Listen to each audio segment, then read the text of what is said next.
जैसे ही आप app install करेंगे तो सामने ये रीड एंड एग्री का बटन आएगा, आपने प्राइवेसी पॉलिसी को, उसके बाद आपने बैक प्रेस करना है। ये रेटस का डायलॉग बॉक्स आएगा, इस पर आपने रेटस पे क्लिक करना है।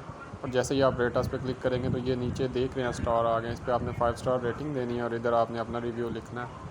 Very nice app, very review में जो है ना वन ऑफ द ऐप का नाम होना चाहिए और रिव्यू कम से कम 3 लाइन का होना चाहिए, ठीक है।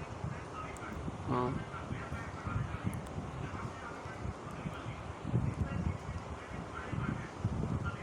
ऐप ऑफ पाकिस्तान, ठीक है। और सहूलत ऐप, पाकि सहूल, वन ऑफ द बेस्ट पाकि Sahulat ads of for the developer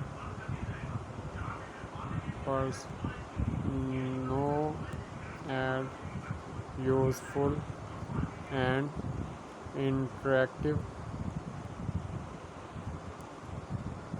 interface.